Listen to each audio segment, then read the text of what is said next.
لیکن اب شیطان اگلا حربہ آزماتا ہے، دیکھو ابھی فلاں کام پڑا ہے، ابھی فلاں کام ہے، ابھی بیٹیوں کے ہاتھ گیلے کرنے ہیں، ابھی یہ کرنا ہے، ابھی بچے تمہارے چھوٹے ہیں، ابھی تمہارے بیٹوں کی تعلیم کا مرحلہ ہے، میاں ہو جانا ٹھیک، بعد میں سارے تقاضے مطالبے پورے کر لینا، پہلے یہ ذمہ داریاں تو پوری کرو۔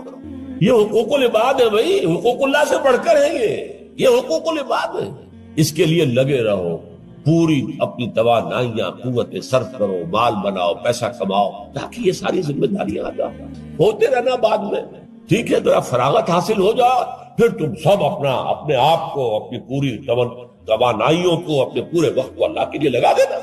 یہ ہے تاخیر اور تعویق، اس کا حربہ شیطان کا، یہ سب سے بڑا ہے۔ کر لیں گے بھائی، کر لیں گے، کوئی نہیں، ابھی ذرا جلدی نہیں، ابھی فلاں کام ہے، فلاں فرائض ہے، فلاں ذمہ داریاں ہیں، ذرا ان سے نمٹ لوں، پر اگر میں ریٹائر ہو جاؤں سروس سے تو پھر میں سارا اپنے آپ کو لگا دوں۔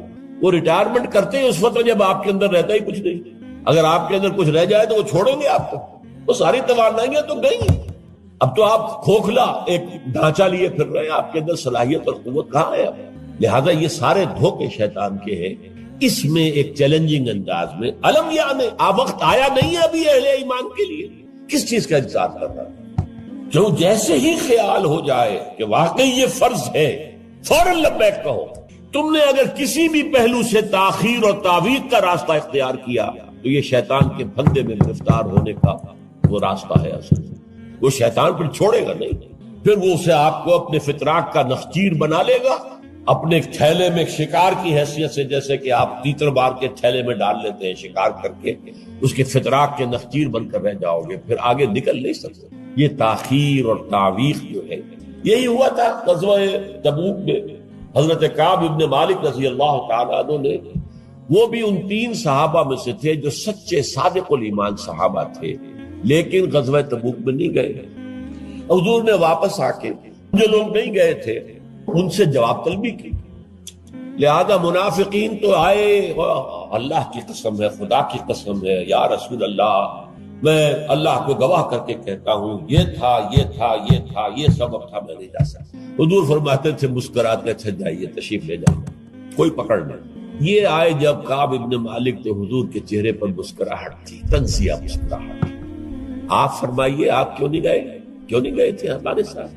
عرض کیا حضور میرے پاس بھی زبان ہے، میں بھی جھوٹ بول سکتا ہوں، لیکن آج میں جھوٹ بول کر آپ کی گرفت سے، آپ کی سرزنش سے اپنے آپ کو بچا دوں گا، لیکن قیامت میں کیا کروں؟ خدا کی قسم جتنا صحت مند میں اس زمانے میں تھا اتنا صحت مند کبھی نہیں رہا، یعنی کوئی بیماری مجھے نہیں لاحق نہیں، اور جتنا فارغ البال میں اس زمانے میں تھا، ہر چیز میرے پاس تھا، اتنا فارغ البال میں کبھی نہیں رہا۔ لیکن حضور میرے نفس نے مجھے پٹی پڑھائی کہ حضور تو جائیں گے نا 30,000 کا لشکر لے کر، اس کی تو ایک خاص رفتار ہوتی ہے، تیز رفتاری سے تو نہیں جا سکتا، اور تمہارے پاس ہے بڑی مضبوط تکڑی اونٹنی ہے، تمہارے جو ناقہ ہے تمہاری وہ تو بہت جو ہے قوت والی ہے، لہذا ابھی 2-3 دن چلنے دو لشکر کو، پھر تیزی کے ساتھ دوڑا کر اپنی اونٹنی کو جا کے مل جاتا۔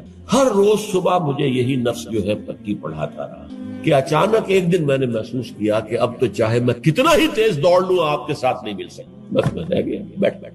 اب جو سزا دی یہ ہے تاخیر و تعویق، انہیں سزا دی گئی مقاطعہ، کوئی شخص اس سے بات نہ کرے۔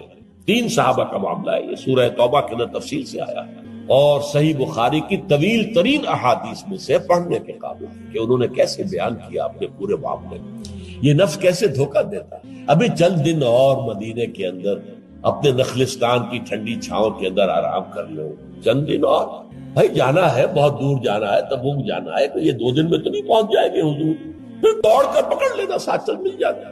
یہ دھوکہ شیطان کا، یہ دھوکہ نفس کا، یہ ہے الم یأن للذین آمنوا ان تخشع قلوبهم لذکر اللہ وما نزل من الحق۔ یہ سب کچھ تم نے 15 آیتیں اگر سورہ حدید کی پڑھ کر بھی تم نے اپنی گردن نیچے کر کے اپنے دل کو نہیں ٹٹولا تو اور کون سی ہدایت آئے گی، کہاں سے آئے گی؟ 15 آیتیں سورہ حدید کی پڑھ کر بھی، تو کیا ابھی وقت نہیں آیا اہل ایمان کے لیے؟ کس کا انتظار ہے، کس چیز کا انتظار ہے؟ الم یأن للذین آمنوا ان تخشع قلوبهم لذکر اللہ وما نزل من الحق۔ کیا وقت آنے گیا اہل ایمان کے لیے کہ ان کے دل جھک جائیں اللہ کی یاد میں، اور جو کچھ حق میں سے نازل ہوا، ما نزل من الحق، یہ پورا قرآن الحق، اس میں سے جو یہ آیات نازل ہوئی ہیں یہ تم نے ابھی سن لی ہے، پڑھ لی ہے، اس کے سامنے بھی دل نہیں جھکیں گے تو کب جھکیں گے؟ اس پر بھی اگر دل نہیں پگھلے تو کب پگھلیں گے؟ اس پر بھی اگر دل میں کوئی عزم اور ارادہ پیدا نہ ہوا کہ اپنی جان لگا دینی ہے، کھپا دینی ہے، ان صلاتی و نسکی و محیایا و مماتی للہ رب العالمین، اس پر بھی نہیں ہوا تو کب ہوگا؟ اور کون سی ہدایت آئے گی؟ فبأی حدیث بعدہ یؤمنون، اس قرآن کے بعد اور کون سی چیز کے یہ منتظر ہے جس پر یہ ایمان لائیں گے؟ الم یعن للذین آمنوا ان تخشع قلوبہم لذکر اللہ وما نزل من الحق۔ اور جیسا کہ میں نے تمہیدی جو میرا بیان تھا ان صورتوں کے بارے میں، اس میں عرض کیا تھا، ان میں اہل کتاب سے خطاب نہیں ہے، اہل کتاب کو نشان عبرت کے طور پر پیش کیا گیا۔ دیکھو مسلمانوں، تم سے پہلے بھی ایک امت تھی، معمولی امت نہیں تھی، وہ امت جسے قرآن سند دے رہا ہے 2 دفعہ سورہ بقرہ کے اندر صرف، یا بنی اسرائیل اذکروا نعمتی التی انعمت علیکم وانی فضلتکم علی العالمین، اے بنی اسرائیل یاد کرو میرے اس احسان کو جو تم پر ہوا، میں نے تمہیں تمام جہان والوں پر فضیلت دی تھی۔ وہ قوم، وہ امت موسیٰ، اس امت کو کتنی کتابیں دی گئی، تورات انہیں دی گئی، زبور انہیں دی گئی، انجیل انہیں دی گئی، امت تو ایک ہی ہے۔ یہ حضرت مریم اسرائیلی نہیں تھی کیا؟ تو چاہے باپ حضرت عیسیٰ کا کوئی نہیں ہے لیکن وہ حضرت مریم کے بیٹے ہیں، اسرائیلی، یہ اسرائیلی نبوت ہے جو چلی آ رہی ہے۔ حضرت موسیٰ اور ہارون سے شروع ہوئی ہے 1400 برس قبل، اور حضرت عیسیٰ اور یحییٰ پر آ کر ختم ہوئی ہے۔ یہ سلسلہ نبوت کا، سینکڑوں نبی آ گئے 1400 برس میں، تو آپ اندازہ کیجئے اتنی بڑی امت، لیکن اس کا حال کیا ہوا؟ وَلَا يَكُونُوا، دیکھو نہ ہو جائیں یہ اہل ایمان بھی كَالَّذِينَ أُوتُوا الْكِتَابَ مِن قَبْلُ، ان لوگوں کے مانند جن کو کہ کتاب دی گئی تھی ان سے پہلے، فَطَالَ عَلَيْهِمُ الْأَمَدُ، تو جب ان پر ایک طویل مدت گزر گئی، فَقَسَتْ قُلُوبُهُمْ، تو ان کے دل سخت ہو گئے۔ اس کا نقشہ کھینچا گیا ہے سورہ بقرہ میں، ثُمَّ قَسَتْ قُلُوبُكُمْ فَهِيَ كَالْحِجَارَةِ أَوْ أَشَدُّ قَسْوَةً، دیکھو اے بنی اسرائیل، اے یہودیوں، اس کے بعد تمہارے دل سخت ہوتے چلے، بدکاری سے، غلط کاری سے، دنیا پرستی سے، شہوت رانی سے، زر پرستی سے دل سخت ہوتے چلے جاتے ہیں۔ حضور نے فرمایا جب انسان ایک گناہ کرتا ہے دل کے اوپر ایک داغ پڑتا ہے، اگر توبہ کرے گا تو صاف ہو جائے گا، توبہ نہیں کرے گا پھر گناہ کرے گا، پھر داغ پڑے گا، پھر پڑے گا، پھر داغ پڑے گا، پھر یہاں تک کہ پورا دل سیاہ ہو جاتا ہے۔ اور حضور نے اپنی مٹھی بند کر کے کہا ایسے ہو جاتا ہے، اب اس میں کوئی ہدایت داخل نہیں ہو سکتی، بند ہو گئی۔ اور جب یہ تھیلی بند ہوئی پھر اللہ کی مہر لگ گئی، ختم اللہ علی قلوبہم وعلی سمعہم طبع اللہ علی قلوبہم، اللہ نے مہر لگا دی ان کے دلوں کے اوپر۔ یہ مرحلہ آتا ہے کہ جب کہ فرمایا اب تمہارے دل پتھروں کے مانند، بلکہ او اشد قسوہ، پتھروں سے بھی زیادہ، فإن من الحجارة لما يتفجر منه الانہار، پتھر تو ایسے بھی ہوتے ہیں جن میں سے چشمے پھوٹ بہتے ہیں، وإن منها لما يشقق فيخرج منه الماء، چٹانوں میں ایسی بھی ہوتی ہیں شق ہو جاتی ہیں ان میں سے پانی نکل آتا ہے، وإن منها لما يهبط من خشية الله، چٹانیں ایسی بھی ہوتی ہیں اللہ کے خوف سے گر پڑتی ہیں، وَمَا اللَّهُ بِغَافِلٍ عَمَّا تَعْمَلُونَ، تمہارے دل ان سے بھی سخت ہو چکے ہیں اور اللہ بے خبر نہیں ہے اس سے کہ جو تم کر رہے ہیں۔ آج اس امت پر بھی تو 1400 برس گزر گئے، کتنا عرصہ گزرا ہے، اور آج وہی خواہشات ہیں۔ ہم تو امت محمد میں ہیں صلی اللہ علیہ وسلم، وہ تو شافع محشر ہے، وہ تو ہر امتی کو بخشوا لیں گے، تب جا کر راضی ہوں گے، اللہ راضی کرے گا انہیں، وہ راضی اسی وقت ہوں گے جب ہر امتی کو بخشوا لیں گے۔ سیاں بے کوتوال، اب ڈر کاہے کا؟ جب ہمارے سیاں ہمارے شوہر کہہ لے کوتوال بن گئے تو مجھے کس کا ڈر ہے؟ کوتوال ہی کا ڈر ہوتا ہے نا کہ وہ پکڑے گا، سیاں بے کوتوال، اب ڈر کاہے کا؟ یہ ہے وہ امانی، دل کا امانی ہو، سیغفر لنا، ہمیں تو بخش دیا جائے گا، ہماری تو شفاعت ہو جائے گا۔ بھائی کچھ بھی ہے، ہم کلمہ گو تو ہیں، کچھ بھی ہے، محمد کے نام لیوا تو ہیں صلی اللہ علیہ وسلم، لیکن یہ قرآن مجید میں یہی ان کا قول نقل کیا گیا تھا۔ یہود نے کہا تھا نحن ابناء اللہ واحباؤہ، ہم تو اللہ کے بیٹوں کے مانند ہیں، اس کے بڑے چہیتے ہیں۔ تو اللہ نے کیا جواب دیا؟ فلما يعذبكم بذنوبكم، پھر اللہ تمہیں سزائیں کیوں دیتا رہا ہے؟ یہ نبوکدنضر کے ہاتھوں تمہیں کیوں پٹوایا؟ ہیکل سلیمانی کیوں برباد کروایا؟ یہ تم 100 برس تک اسیری میں رہے، بیبیلونیا میں، بابل میں، عراق میں، کیوں؟ تمہارا دوسرا جو تھا ہیکل بنایا تم نے، وہ بھی سن 70 میں گروا دیا ٹائٹس کے ہاتھوں۔ 1,33,000 ایک دن میں قتل کیے اس نے، ٹائٹس نے 1,33,000 یہودی یروشلم کے اندر ایک دن میں قتل کیے۔ اندازہ کیا، پچھلی صدی میں 60 لاکھ یہودی جرمنوں نے ختم کیے، 6 ملین۔ اور ان کو اب بھی یہی کر رہا ہے، we are the chosen people of the Lord, ہم تو اللہ کے پسندیدہ بندے ہیں۔ یہی حال اس امت کا ہے۔ ہسپانیہ سے ایسے نکالے گئے کہ ایک بچہ تک نہیں بچا، تاتاریوں کے ہاتھوں کروڑوں قتل ہوئے۔ یہ سب کچھ تمہارے ساتھ ہوا کہ نہیں؟ کروسیڈرز کے ہاتھوں تمہاری پٹائی کم ہوئی تھی؟ 88 برس تک بیت المقدس عیسائیوں کے قبضے میں رہا تھا کہ نہیں؟ تو غور کیجیے، دلوں کو نرم کیجیے، اور دلوں کو نرم کرنے کا ذریعہ بھی قرآن ہے۔ یا ایھا الناس قد جاءتکم موعظۃ من ربکم، موعظہ واعظ کہتے ہیں اس کو جو دل کو نرم کرے، اس میں رقت پیدا کرے۔ رقیق کہتے ہیں پتلی شے کو، رقیق مادہ، رقیق مادہ، دل سخت ہو جائے اسے نرم کرنے کی ضرورت، اس کے لیے واعظ بھی سب سے بڑا قرآن ہے۔ الم یان للذین آمنوا ان تخشع قلوبهم لذکر اللہ وما نزل من الحق ولا یکونوا کالذین اوتوا الکتاب من قبل، تمہارے سامنے موجود۔ فطال علیہم الامد، پھر ان پر ایک مدت جب گزر گئی، فقست قلوبهم، تو ان کے دل سخت ہو۔ البتہ یہاں ایک واقعہ میں اور عرض کر دوں، ایک دل کی سختی وہ تھی جو یہودیوں کی ہو گئی تھی، یا ہم میں سے بھی بہت سو کی ہو چکی ہے، لیکن ایک اور دل کی سختی بھی ہوتی ہے، وہ اپنے احساس کی شدت کی بنا۔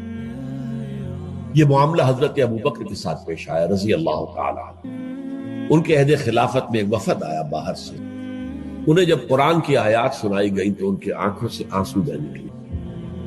حضرت ابوبکر نے فرمایا، ھاکذا کنا حتی قست القلوب، ایسے ہی ہم بھی ہوتے تھے، قرآن سنتے ہی، قرآن پڑھتے ہوئے ہمارے آنکھوں سے آنسو جاری ہو جائے، یہاں تک کہ ہمارے دل سخت، معاذ اللہ، معاذ اللہ۔ یہ شدت احساس یقیناً یہ ہوتا ہے جب آدمی عادی ہو جاتا ہے تو وہ کیفیت نہیں رہتی۔ میں نے اللہ کے فضل و کرم سے 6 حج کیے، لیکن جو کیفیت پہلے حج کی تھی وہ پھر کبھی نصیب نہیں ہوئی۔ ویسے بھی یہ تھا کہ اس وقت تک ابھی اتنا ہجوم نہیں تھا، سن 62، اب آج سمجھیے 42 برس گزر چکے ہیں، تو اس وقت کا اور تھا معاملہ۔ اب جو ہے وہ ہجوم جو ہے وہ اس میں کبھی انسان کو اپنے اندر جھانکنے کا، کہیں تنہائی میں بیٹھ کر یاد کرنے کا موقع نہیں ملتا، لیکن وہ تھا۔ لیکن ویسے بھی بات یہ ہے کہ ایک آدمی، اب جو لوگ وہاں رہتے ہیں، مکے میں رہنے والے، ان میں سے اکثر کو ہم دیکھتے ہیں وہ خانہ کعبہ کا، اس اصل چوکور گھر کا بھی کوئی ادب نہیں کرتا، وہ تو ہر وقت ان کے نگاہوں کے سامنے عادی ہو گئے۔ تو ایک شکل یہ ہوتی ہے کہ جو ایک تعامل کثرت کے ساتھ جب ایک بات ہو رہی ہو تو پھر اس کی وہ تاثیر نہیں رہتی۔ تو فرمایا فقست قلوب، حضرت ابوبکر کا بھی وہ احساس کی شدت جو تھی، جیسے حضور نے فرمایا۔ اب زنا جو ہے اس کے لیے حضور نے جو کچھ فرمایا وہ سن لیجیے۔ عن ابن عباس قال ما رأيت شيئا اشبه باللمم مما قال ابو هريرة عن النبي صلی اللہ علیہ وسلم۔ حضور کی حدیث ہے، ان اللہ كتب على ابن آدم حظه من الزنا ادرک ذلك لا محالہ، اللہ تعالیٰ نے ہر انسان کا زنا میں ایک حصہ لکھ لیا جو اس کو پہنچ کر رہے گا۔ فزنا العین النظر، آنکھوں کا زنا ہے نامحرم عورت کو دیکھنا، یہ بھی زنا ہے۔ اگر زنا کو روکنا ہے تو یہاں پر بھی قدغن لگے گی۔ ایک جگہ آیا ہے حدیث میں، النظر سہم، یہ تیر ہے، یہ نظر جو ہے نگاہوں کے تیر، یہ تو آپ شاعری کے اندر بھی اور گانوں کے اندر بھی نگاہوں کے تیر سنتے ہیں کہ نہیں سنتے؟ النظر سہم، یہ تیر ہے۔ وزنا اللسان النطق یا منطق، زبان کا زنا ہے کسی عورت سے گفتگو کر کے چٹخارے لے، عورت کی آواز میں بھی ایک لوچ ہے، حسن ہے، اللہ تعالیٰ نے اسے سراپا ایسا بنایا ہے کہ مرد کے لیے اس کی ہر شے کے اندر اٹریکشن، اس کی آواز میں اٹریکشن۔ والنفس تمنا وتشتہی، اور باقی رہ گیا نفس، وہ تمنا کرتا ہے کہ اب میں اس سے آگے بھی بڑھوں اور زنا بھی کر لوں۔ والفرد یصدق ذلک کلہ اور یکذب، لیکن یہ ہو بھی سکتا ہے نہیں بھی ہوتا، لیکن یہ زنا تو کر چکا نا، کان کا زنا اس نے کر لیا، آنکھ کا زنا اس نے کر لیا، زبان کا زنا اس نے کر لیا، یہ تو زنا کی تعریف ملا ہے۔ ایک اور روایت ہے جو مسلم میں ہے، عن ابی ہریرہ کتب علی ابن آدم نصیبہ من الزنا مدرک ذلک لا محالہ فالعینان زناہما النظر والاذنان زناہما الاستماع واللسان زنا ہوا الکلام، والید زناہا البطش، والرجز زناہا الخطأ، والقلب یہوی وطن النار۔ یہ زبان کا بھی زنا ہو رہا ہے، کان کا بھی زنا ہو رہا ہے، ہاتھ کا بھی ہو رہا ہے، کہیں لمس کیا ہے عورت کے جسم، ہاتھ ملایا ہے اور چل کر کہیں جا رہا ہے دیکھنے کے لیے، یہ پاؤں کا زنا ہو رہا ہے۔ یہ ہے زنا کی شکلیں جو محمد الرسول اللہ صلی اللہ علیہ وسلم نے بیان کی۔ تو زنا کا روک تھام، زنا کی جو ہمارے معاشرتی اہداف کے اندر بہت اہم ہے، بہت اہم ہے، بہت اہم، ورنہ معاشرہ ٹوٹ پھوٹ کا شکار ہو جائے۔ میاں بیوی میں اعتماد نہیں ہے، بے اعتمادی کی فضا میں اولاد جو پلے گی اس کی منفی نفسیات ہوں گی، کبھی مثبت نفسیات نہیں۔ والدین میں محبت ہے، آپس میں اعتماد ہے، تو ایک دوسرے پر اعتماد ہے، ایک دوسرے کا لحاظ ہے، ایک دوسرے کی دلجوئی ہے، ایک دوسرے کی مدد ہے۔ یہ ساری چیزیں جو ہے وہ ایک فضا پیدا کرتی ہے گھر کے اندر، وہ ایک نارمل، ایک صحت مند فضا جس میں کہ نئی نسل پروان چڑھے گی، تو وہ ایک پازیٹیو اور مثبت نفسیات لے کر پیدا ہوگی۔ نمبر 3 جو ہدف ہے بہت بڑا بہت بڑا بہت بڑا، جنسی انضباط، سیکس ڈسپلن، زنا کی روک تھام۔ لا تقربوا الزنا انہ کان فاحشۃ وساء سبیلا۔ زنا کے قریب تک نہ پھٹکو، یہ نہیں کہا کہ لا تزنوا، نہیں، قریب تک نہ پھٹکو۔ جیسے کہ یہ فیصلہ آباد کا ہمارا گول چکر ہے اور 8 بازار آ رہے ہیں، اب کوئی سرکاری پروگرام یہ ہے کہ اس گول چکر تک، چوک تک کوئی بھی جلوس نہ پہنچے، تو 8 بازاروں کو بند کرو گے نا۔ لہذا دور دور تک اللہ تعالیٰ نے وہ حدیں لگا دی ہیں کہ زنا کی ترغیب نہ ہو، زنا کے راستے جو ہے وہ مسدود ہو جائیں۔ اور زنا کے بارے میں اب دیکھیے، یہ اس دور کی انٹلیکچوئل خیانت، ڈس آنیسٹی کا سب سے بڑا معاملہ۔ جدید نفسیات کا بابا آدم مانا جاتا ہے فرائڈ، اور فرائڈ کے نزدیک انسان کے محرکات عمل میں سب سے زیادہ طاقتور، سب سے زیادہ پوٹنٹ سیکس۔ مارکس نے قرار دیا پیٹ کو معاشی ضرورت، فرائڈ نے کہا نہیں، سیکس ہے اصل شے، اصل محرک انسان میں۔ یہاں تک کہتا ہے ایڈیپس کمپلیکس، باپ اگر محبت بھری نگاہ سے بیٹی کو دیکھ رہا ہے تو یہ بھی سیکس ہے، اور ماں اگر بیٹے سے محبت کر رہی ہے تو یہ بھی سیکس ہے۔ انا للہ و انا الیہ۔ ان کمبختوں کا اصل یہ معاملہ ہے کہ ایک شے پر نگاہ جم گئی تو سب کچھ اسی کے گرد گھما دیا، ورنہ بات غلط نہیں ہے۔ Sexual motive one of the most important motives, no doubt about. اگر یہ نہ ہو، اگر عورت میں مرد کے لیے اٹریکشن نہ ہو، اگر عورت کو مرد کی احتیاج نہ ہو، تو تمدن ختم ہو جائے۔ کون شادی کا کھکیڑ مول لے گا؟ ایک پیٹ پالنا اور ہے، خاندان کی ذمہ داری اور ہو جائے گی۔ یہ اس قدر زبردست جو ہے، یہ موٹیویشن ہے، اندر سے جذبہ ہے اور اٹریکشن ہے شدید۔ اس اعتبار سے یوں سمجھیے، جتنا زوردار گھوڑا ہو اتنی ہی زوردار لگام چاہیے اگر ڈسپلن میں رکھنا چاہتے ہیں۔ لہٰذا اس سیکس کو ڈسپلن میں لانے کے لیے کہ قانونی تعلق ہو ایک مرد اور عورت کے درمیان، ازدواج ہو، شادی ہو جائے، یا دوسرا راستہ وہ بھی تھا جو آج کل نہیں رہا، باندھی ہو کسی کی، مل کے یمین ہو، ان کے اندر سیکسول انٹرکورس جو ہے وہ ہو اور اس سے باہر نکل بھی نہ جائے۔ اس زنا کے بارے میں حضور نے جو، اچھا ایک تو میں آپ کو بتاؤں کہ قرآن اور حضور دونوں کس قدر حقیقت پسند ہے۔ سورہ آل عمران میں فرمایا زُيِّنَ لِلنَّاسِ حُبُّ الشَّهَوَاتِ مِنَ النِّسَاءِ وَالْبَنِينَ وَالْقَنَاطِيرِ الْمُقَنطَرَةِ مِنَ الذَّهَبِ وَالْفِضَّةِ وَالْخَيْلِ الْمُسَوَّمَةِ وَالْأَنْعَامِ وَالْحَرْثِ۔ انسان کے اندر محبت پلا دی گئی ہے، مزین کر دی گئی ہے، کن کن چیزوں کی؟ سب سے پہلے عورت، سب سے امپورٹنٹ موٹیو عورت، پھر بیٹے، پھر ڈھیروں مال، سونا چاندی، اعلیٰ گھوڑے نشان زدہ، اور مال مویشی اور کھیتی، لیکن سب سے پہلے عورت۔ زُيِّنَ لِلنَّاسِ حُبُّ الشَّهَوَاتِ مِنَ النِّسَاءِ وَالْبَنِينَ وَالْقَنَاطِيرِ الْمُقَنطَرَةِ مِنَ الذَّهَبِ وَالْفِضَّةِ وَالْخَيْلِ الْمُسَوَّمَةِ وَالْأَنْعَامِ وَالْحَرْثِ۔ اسی طرح دیکھیے حضور صلی اللہ علیہ وسلم فرماتے ہیں، یہ مسند احمد میں بھی حدیث ہے اور حاکم اور بیہقی نے بھی، عن انس ابن مالک رضی اللہ تعالی عنہ قال قال رسول اللہ صلی اللہ علیہ وسلم حبب الی النساء والطیب وجعلت قرۃ عینی فی الصلاۃ۔ اس تمہاری دنیا میں سے مجھے 3 چیزیں محبوب کر دی۔ حبب الی، نمبر 1 نساء۔ کوئی جھجک کی ہے آپ نے بیان کرنے میں؟ ہم شاید یہ جملہ کہتے ہوئے جھجکیں گے، اللہ کا رسول نہیں۔ حقیقت ہے، اس کا انصاف کرو، بہت مضبوط موٹیو ہے، اس میں کوئی شک نہیں، کوئی شک نہیں، کوئی شک نہیں۔ حبب الی النساء والطیب، خوشبو، وجعلت قرۃ عینی فی الصلاۃ، اور میرے آنکھوں کی ٹھنڈک نماز میں۔ اسی طرح خود قرآن میں سورہ احزاب میں جب حضور سے کہا گیا کہ اب بس جتنی شادیاں ہو چکی تھیں آپ نے کر لی ہیں، اب آئندہ نہ کی. وہاں بھی صاف الفاظ آئے ہیں. اللہ کو بھی واللہ لا یستحیی من الحق، اللہ کو حق بات کہنے میں کوئی حیا یا کوئی جھجک نہیں ہے. وَلَوْ أَعْجَبَكَ حُسْنُهُنَّ، اے نبی چاہے عورتوں کا حسن جو ہے وہ آپ کو بھلا لگے لیکن اب آئندہ شادی نہیں. یہ میں تائید کر رہا ہوں فرائڈ کی. اس گدھے نے جو آگے تک پہنچا دیا ہے معاملہ وہ ہے غلط. بنیادی بات صحیح ہے قرآن مجید کے مطابق کہ سیکس موٹیو بہت سخت ہے، بہت زوردار. اب زنا جو ہے اس کے لیے حضور نے جو کچھ فرمایا وہ سن لیجئے. عن ابن عباس قال ما رأيت شيئا اشبه باللمم مما قال ابو هريرة عن النبي صلی اللہ علیہ وسلم. حضور کی حدیث ہے ان اللہ كتب على ابن آدم حظه من الزنا ادرک ذالک لا محال. اللہ تعالیٰ نے ہر انسان کا زنا میں ایک حصہ لکھ لیا جو اس کو پہنچ کر رہے گا. فزنا العین النظر، آنکھوں کا زنا ہے نامحرم عورت کو دیکھنا، یہ بھی زنا.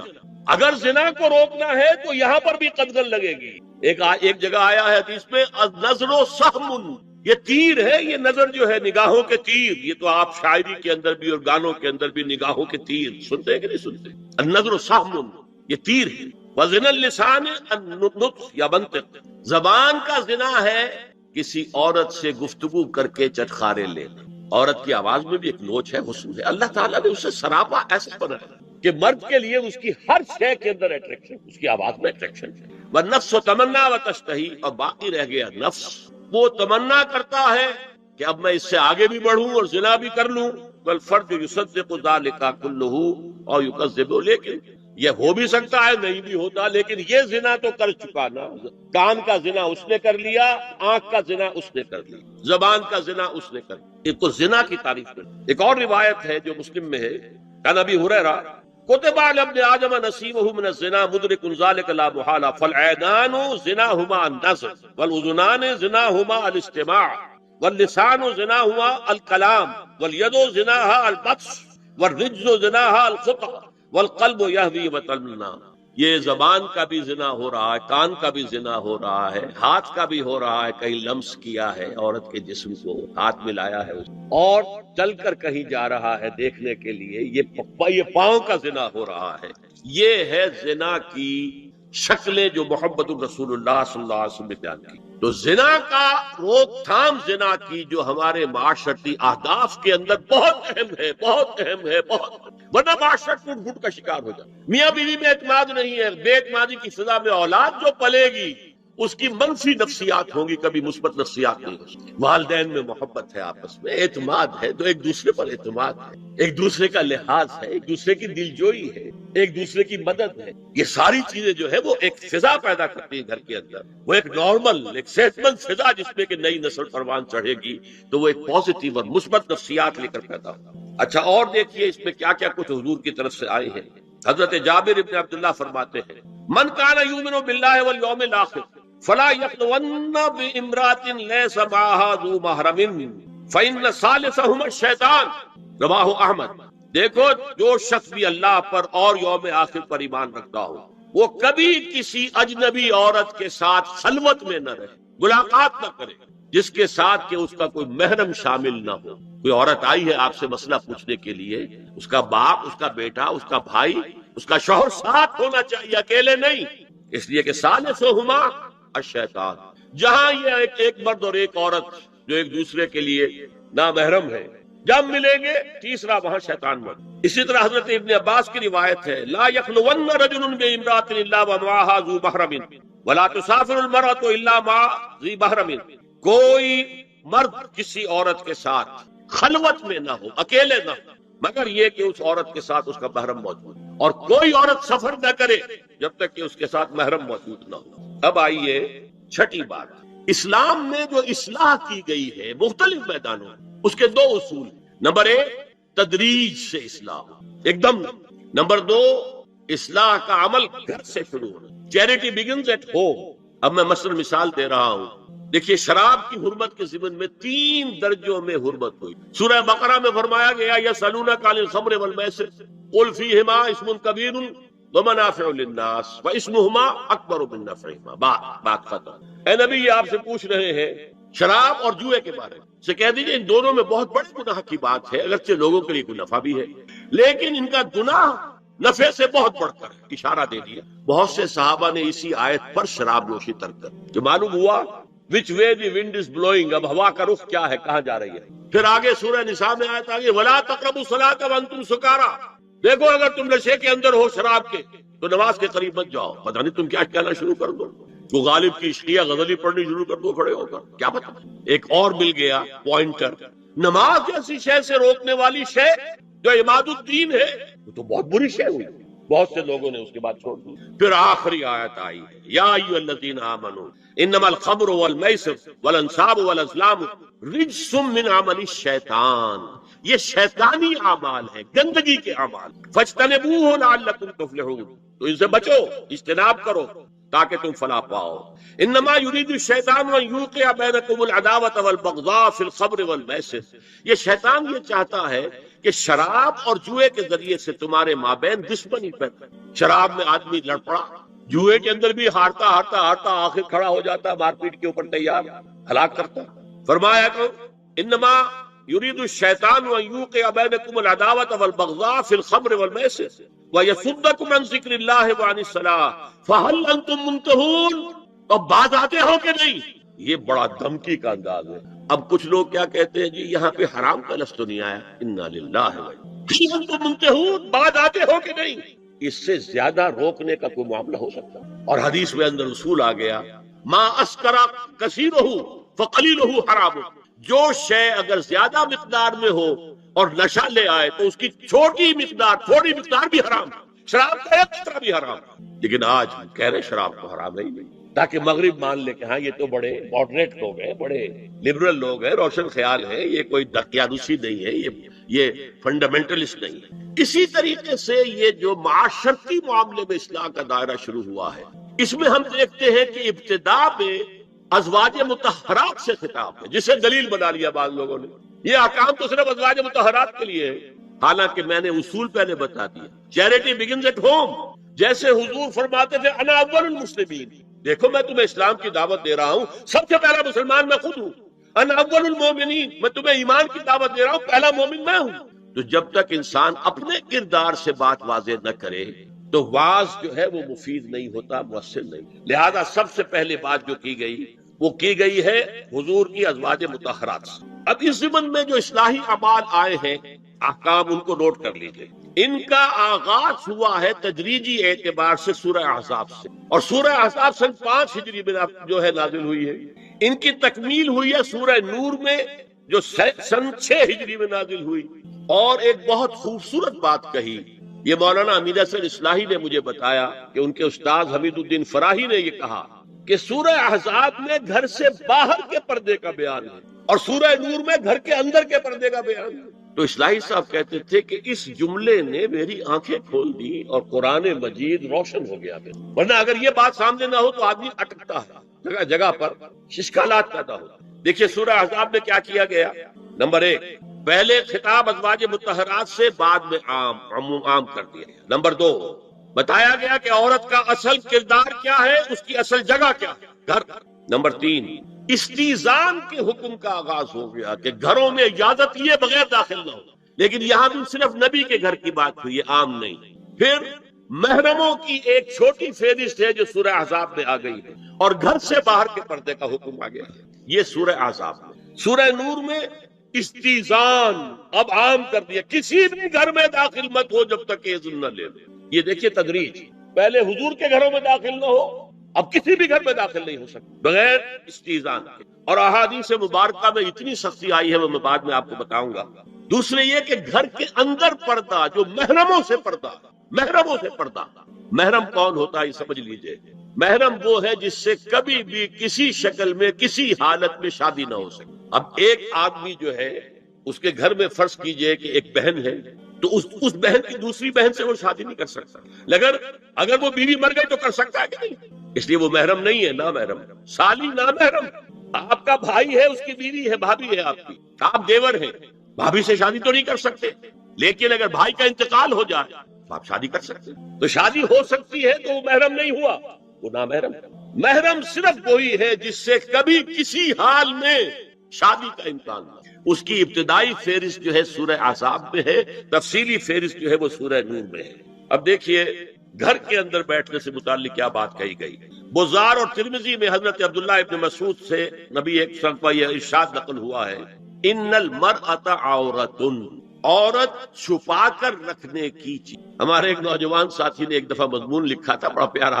انہوں نے کہا کہ قرآن مجید میں جو اشارات ہیں، حور مقصورات فی الخیام، وہ حوریں جو ہوں گی وہ خیموں کے اندر ہوں، وہیں رہیں گی. قصر کہتے روک دینے کو، باہر نہیں نکلتی. مقصورات فی الخیام، حوروں کا کانہن لؤلؤ مکنون، ایسے ہوں گے کہ جیسے کہ موتی جسے چھپا کر رکھا جائے. عورت چھپا کر رکھنے کی شے ہے.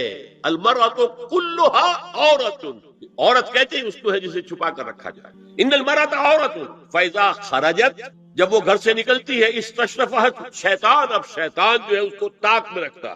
واقرب ما تکون بروحۃ ربھا وہی فی قعر بیتھا، وہ اپنے رب کی رحمت سے قریب ترین ہوتی ہے جبکہ اپنے گھر کے بھی کسی اندرونی حصے میں. صحن میں ہوگی تو شاید ادھر ادھر کے کوٹھوں سے نظر پڑ جائے. اسی لیے فرمایا مردوں کے لیے مسجد میں نماز افضل 28 گنا، اور عورت کے لیے گھر کی نماز مسجد سے افضل، گھر کے صحن کی مسجد سے افضل، دالان کی صحن سے افضل، کمرے میں اس سے افضل، اور کمرے کی کوئی بغلی کوٹھڑی ہے تو اس میں سب سے افضل. یہ احادیث نبی اکرم صلی اللہ علیہ وسلم. مزاج ہے نا، اس سے بن رہا ہے، ایک معاشرت وجود میں آ رہی. یہ ساری چیزیں کیوں آ رہی ہیں؟ اور سنیے، عبداللہ ابن احمد ابن حنبل نے زوائد الزہد میں اور ابن ابی شیبہ نے، ابن سعد نے اپنی کتابوں میں مسروق کی روایت نقل کی ہے کہ حضرت عائشہ جب تلاوت قرآن کرتے ہوئے اس آیت پر پہنچتی تھی وقرن فی بیوتکن، تو بے اختیار رو پڑتی. قرآن کہتا ہے اپنے گھروں میں رہو. حضرت عائشہ نے شہادت عثمان کے بعد باہر نکل کر لشکر کی قیادت کی. پھر ساری عمر افسوس رہا کہ میں نے غلط کہا. دیکھیے کیا معاملہ تھا. حضرت علی رضی اللہ تعالیٰ سے جنگ کی، 10,000 آدمی ایک رات میں مرے، لیکن حضرت علی کا کردار کیا تھا؟ یہ نہیں کہ اب عائشہ شکست ہو گئی ہے تو لوڈی بنا لوں. انا للہ و انا الیہ. اتنا احترام کیا ہے، مدینے کی چند عورتوں کو ساتھ دے کر بڑے احترام سے مدینے پہنچا دیا، وہاں کی عورتوں، کوفے کی عورتوں کو ساتھ دے کر، اور صرف یہ کہا کہ آپ کی یہ ذمہ داری نہیں، آپ نے یہ ذمہ داری خام کھا، صرف اور کچھ کوئی ملامت. حافظ ابو بکر مزدار حضرت انس سے روایت کرتے ہیں کہ عورتوں نے حضور سے عرض کیا کہ ساری فضیلت تو مرد لوٹ کے لے گئے، وہ جہاد کرتے ہیں اور خدا کی راہ میں بڑے بڑے کام کرتے ہیں، ہم کیا عمل کریں کہ ہمیں بھی مجاہدین کے برابر اجر مل سکے؟ جواب میں آپ نے فرمایا من قعدت منکن فی بیتھا فإنها تدرک عمل المجاہدین، تم میں سے جو شخص اپنے گھر میں بیٹھی رہے گی وہ مجاہدین کا اجر حاصل کر.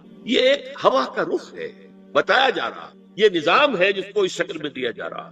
اب میں چاہتا ہوں سورہ احزاب کی جو آیات ہیں ان کے حوالے سے کچھ باتیں جو حکمت دین کی ہیں اور بہت اہم ہے وہ آپ کے سامنے آ جائیں. دیکھیے میں نے سب سے پہلے آیت پڑھی تھی لقد کان لکم فی رسول اللہ اسوۃ حسنہ. اے مسلمانوں، تمہارے لیے اللہ کے رسول کی زندگی میں ایک بہترین نمونہ ہے، اسوہ حسنہ. ایک بات اس میں غور طلب ہے، مردوں کے لیے تو اسوہ کامل ہے. مرد اگر سپہ سالار ہے تو اسوہ موجود ہے حضور کا، مرد اگر صدر ریاست ہے، خلیفہ ہے تو اسوہ موجود ہے رسول کا، کوئی قاضی القضات ہے تو اسوہ موجود ہے رسول کا، کوئی کسی مسجد میں خطیب ہے، امام ہے تو اسوہ موجود ہے، باپ کی حیثیت سے اسوہ موجود ہے، شوہر کی حیثیت سے اسوہ موجود ہے کہ نہیں؟ مردوں کی کوئی حیثیت ایسی نہیں جس کے لیے اسوہ حضور کی زندگی میں نہ ہو. لیکن ایک خلا ہے، عورت کی نسوانی زندگی کے لیے تو حضور کی زندگی میں کوئی اسوہ نہیں ہو سکتا. حضور مرد ہے. یہ ہے فلسفہ، یہ ہے حکمت کہ جس صورت میں یہ آیت آئی لقد کان لکم فی رسول اللہ اسوۃ حسنۃ لمن کان یرجو اللہ والیوم الآخر وذکر اللہ کثیرا. اے لوگو، اے مسلمانوں، تمہارے لیے اللہ کے رسول کی زندگی میں ایک اسوہ کامل ہے، عمدہ اسوہ ہے ہر اس شخص کے لیے جو اللہ کا امیدوار ہے اور یوم آخر کو بھی مانتا ہے اور اللہ کا ذکر کرتا ہے کثرت سے. اب اس خلا کو پر کیسے کیا؟ حضور کی ازواج کو بنایا گیا اسوہ خواتین. اور یہی ایک بہت سی اور بھی حکمتیں ہوں گی. ایک حکمت یہی تعدد ازدواج میں ہے اور حضرت عائشہ کی اتنی کم عمر میں شادی کرنے میں ہے کہ دیر تک وہ امت کو پڑھاتی رہی، شوہر اور بیوی کے درمیان خالص پرائیویٹ معاملات کے اندر بھی ہدایت دیتی رہی. آخر وہ بھی انسان کی ضرورت ہے کہ نہیں؟ آپ کو معلوم ہے ایک مرتبہ بعض صحابہ نے آ کر کہا حضور یہ یہودی جو ہے ہم پر طنز کرتے ہیں کہ تمہارے نبی تمہیں بڑی چھوٹی چھوٹی باتوں کا حکم دیتے ہیں. آپ نے فرمایا کہ ہاں ہمارے نبی نے تو ہمیں استنجا کرنا بھی سکھایا. بجائے کسی کمپلیکس کے انفیریورٹی کے سپیریورٹی کی بات کرو.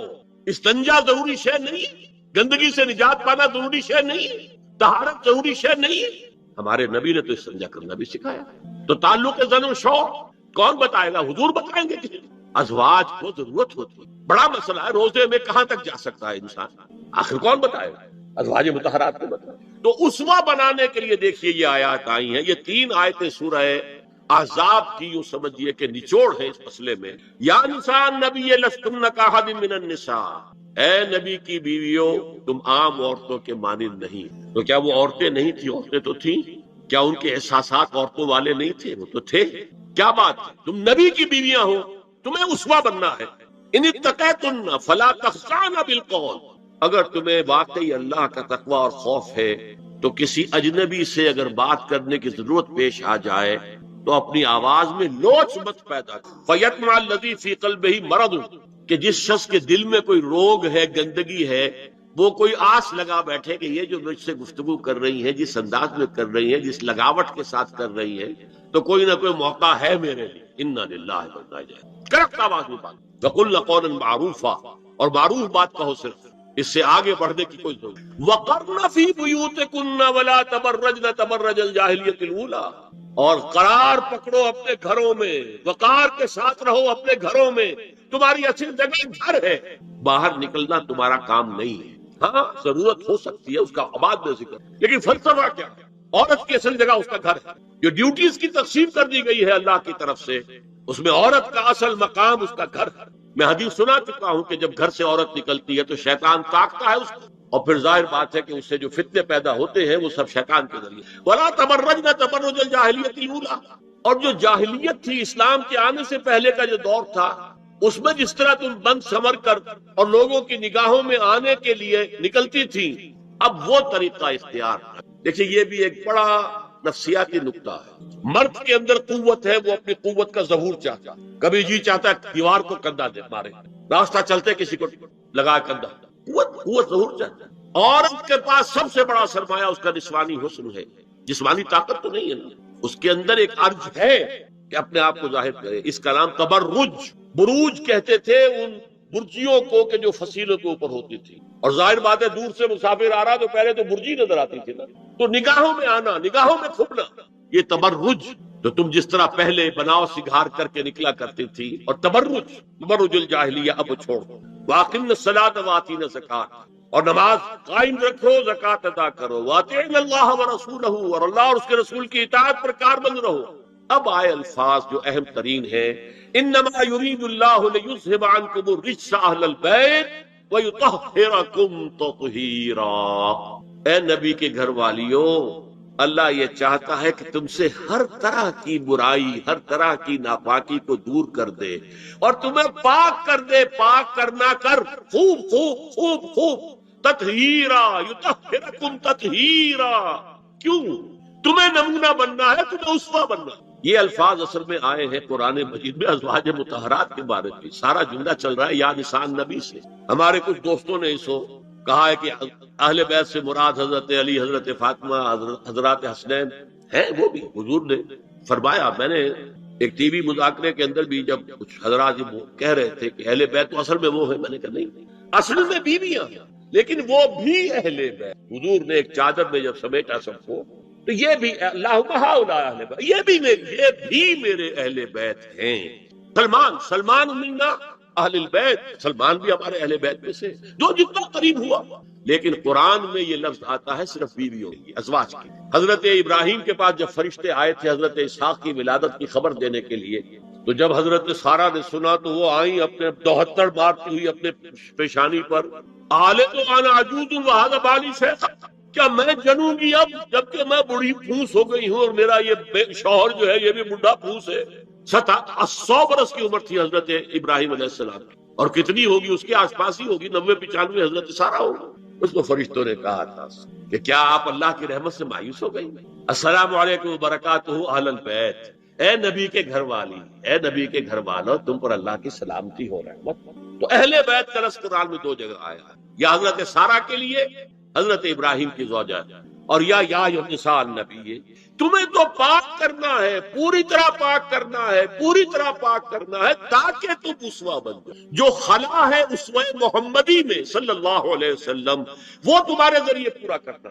اس لیے پہلا خطاب جو ہے، اب یہ دونوں باتوں سے ہو گیا، ایک تو چیریٹی بگنز ایٹ ہوم، جو بھی اصلاح کا عمل ہو گھر سے ہونا چاہیے، اور نمبر 2 یہ کہ ازواج مطہرات کو امت کی تمام خواتین کے لیے ہمیشہ کے لیے اسوہ بنانا۔ اسی طریقے سے استیزان کا معاملہ بھی آیا، لیکن وہ بھی صرف نبی کے گھروں تک آ رہا۔ یا ایھا الذین آمنوا لا تدخلوا بیوت النبی حتی یؤذن لکم، اہل ایمان نبی کے گھروں میں داخل نہ ہوا کرو جب تک کہ اذن نہ دیا۔ یہ پرائیویسی، گھر کی پرائیویسی، اس پر میں تفصیل سے بعد میں بات کروں گا، کیونکہ تفصیل اس کی آئی ہے سورہ نور میں نے عرض کیا نا، ان احکام کا آغاز ہوا جیسے شراب کی حرمت، آغاز سورہ بقرہ، پھر سورہ نساء، پھر سورہ مائدہ، اسی طرح اس کا اختتام جو ہوا ہے وہ سورہ نور میں ہے، تو مت داخل ہوا کرو۔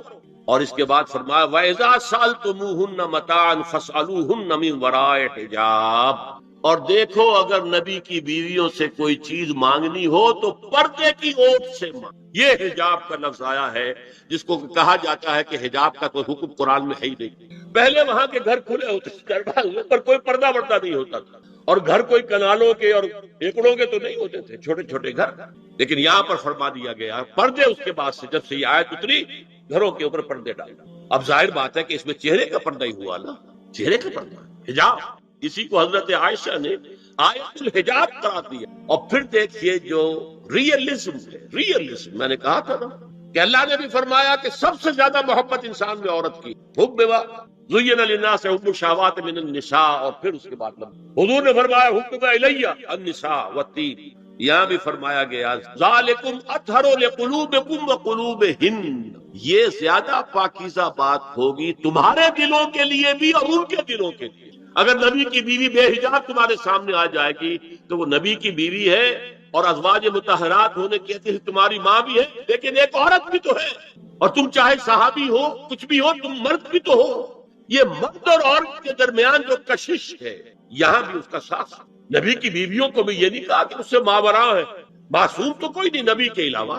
وہ تو اللہ کہہ رہا ہے ہم تمہیں پاک کر دینا چاہتے ہیں، پوری طرح پوری طرح پوری طرح پاک کر دینا چاہتے ہیں، تاکہ تم تمام خواتین امت کے لیے اسوہ بن جاؤ۔ فرمایا یہ جو پردے کی اوٹ سے کوئی شے لینا دینا ہے، اس سے یہ تمہارے دلوں کے لیے بھی زیادہ پاکیزہ بات ہے، ان کے دلوں کے لیے